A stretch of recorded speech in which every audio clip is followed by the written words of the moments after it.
somebody won a $50 million jackpot in Harriman, Tennessee. So congrats to whoever that was. Good luck. Maybe this argument will mean something to you. If you win the lottery, suddenly you move from being the guy getting all the stuff to the guy that they're going to be trying to take everything from. How do you feel about that? How do you feel about being the guy that they're taking everything from so somebody else can have the freebies? That was the only thing that ever got them to thinking. And at first, lots of times, they were all like, well, I wouldn't mind sharing or giving some stuff away. I said, no, that's not what we're talking about.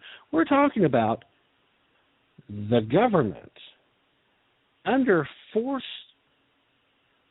under duress,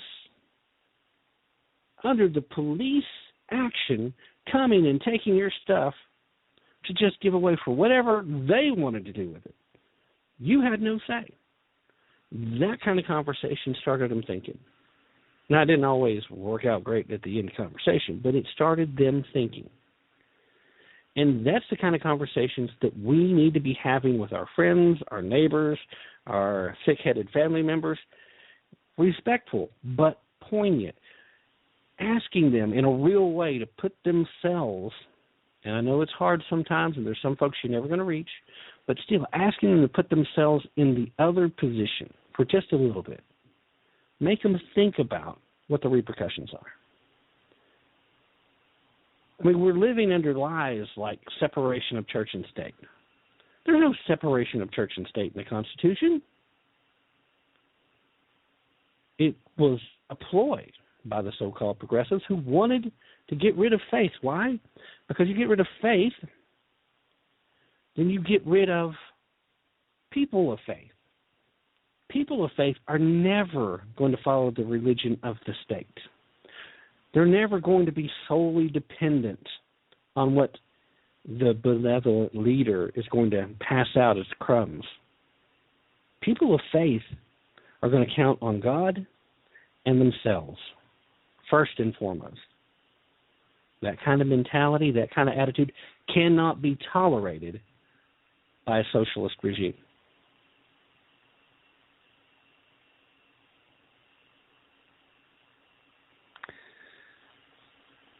Statement in the chat room right now. Hitler, Stalin, Pol Pot, Mao, these men killed millions under the color of law. Are you prepared to be labeled criminal and terrorist if you resist? That's a great question, and unfortunately it's a question that every conservative has to be willing to answer. Are we going to be a loyal opposition? Are we going to stand up to the forces if need be? If I was just talking for me, I would emphatically say without hesitation, yes, I am. The only place where I start to waver just a little bit is I have to think about and worry about my kids. And unfortunately, we're in a real situation where we have to be concerned about that. Net neutrality has allowed the federal government, the FCC in particular, have so much more power and authority. That one of the main reasons that I made sure I got back on here, because I was gone for about 7 months. I didn't realize it was quite that long, but I had, after the midterm elections, I needed to take a break. One of the last things I did is I did a show right before I went, and I got to work as, got the honor of being mediator at the very last debate for the office of senator here in Tennessee. Lamar Alexander was running, Democrat was running, and then a multi-time visitor here on the show and a friend of the show, Danny Page, was also one of folks that he was running as an independent. Now, Lamar refused to show up. But I did that, and seeing how that debate played out, I decided I needed to take some time off.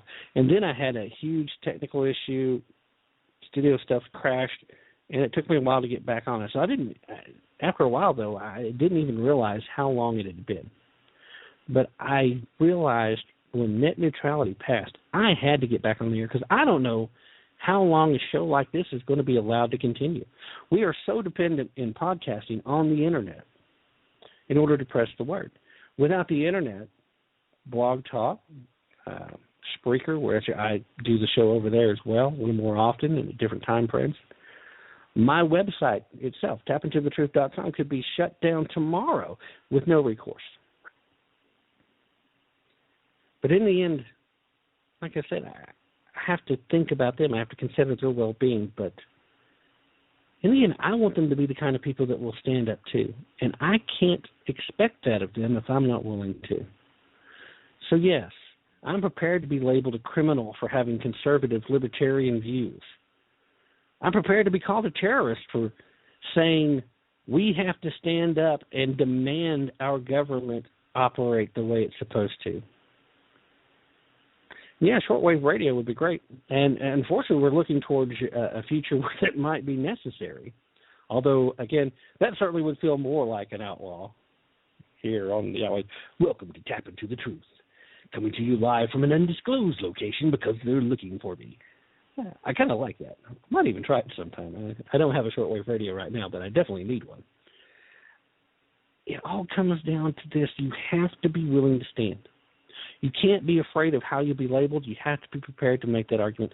I want my kids to be willing to make that same stand.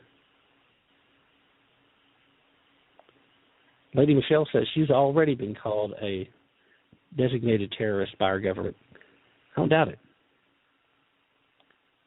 You know, one of the things that you don't really understand until you step onto this platform is that once you put yourself out there, once you have a pro-conservative Facebook post, you're on a list already as soon as you do that. When I started doing this show, suddenly I started getting all kinds of pushback. I've received death threats from people claiming to be Muslim because I'm not sympathetic to the cause of Islam. In fact, I'm very mindful that Sharia law would be the worst thing that ever happened in the States, and it does not bode well for our Constitution. I believe in our Constitution. I believe we need a return to it. Yes, there's no doubt, as we've said in the chat room discussion today, the Constitution is little more than an old piece of paper right now that nobody in our government is paying any attention to except when they can use it as an excuse to move their agenda forward. But we've got to make a return to constitutional limitations on our government. It's not always going to be a happy-go-lucky thing. People are going to be unhappy about it. Islam is our enemy. That statement right there in the chat room is absolutely correct. Islam is an enemy to all free people. I mean, unequivocally, I agree with that. We've had entire episodes of this show dedicated to demonstrating how Islam is a threat to freedom-loving, peaceful, Western-minded people. But it's also a threat to everyone else, too. The one thing that John Kerry got right during his attempts to explain and defend their efforts to have this negotiation with Iran, when the question was asked if this would actually empower and embolden ISIS, one thing he said that he got right is that ISIS has killed more Muslims than it has anyone else. And that much is true. But that's because you're talking about a faith that's divided in half.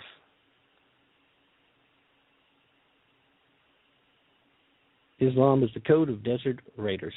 Second time she's posted that they posted that. And again, it's true. But Islam is divided into two major factions, and there are several smaller factions outside of that, but there's two major divides, the Shia and the Sunni, and they believe, among all else, that the other are infidels just as much as anyone else. There is no religious aspect to Islam other than the fact that they worship a moon god that was worshipped in Muhammad's old village. That's who Allah really is.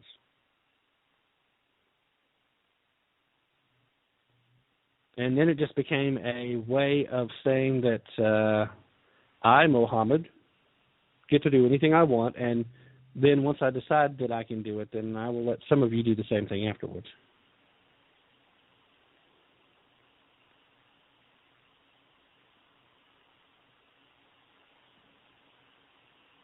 I'm also being corrected that Wahhabism is also a major division in Islam.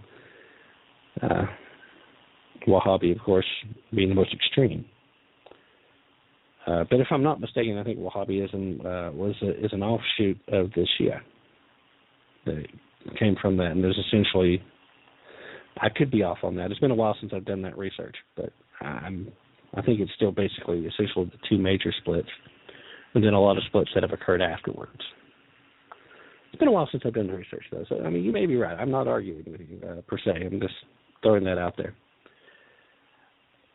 In the end, Islam is a threat. Sharia law is not something that Americans really will enjoy living under. I don't understand why liberals are so pro-Islam, given the fact that it treats women like crap. It treats homosexuals as though their deviant behavior is worthy of death.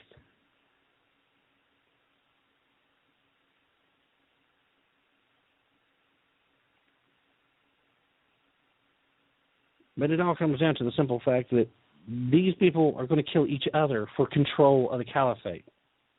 As long as they can use each other to move the caliphate forward, they will put those differences aside for a short time, but it's not something that either one of them thinks can be permanent. And in the end, the caliphate is coming, if you don't consider what ISIS has done so far to already be the caliphate, which they don't. They're not done with it. But it's dangerous.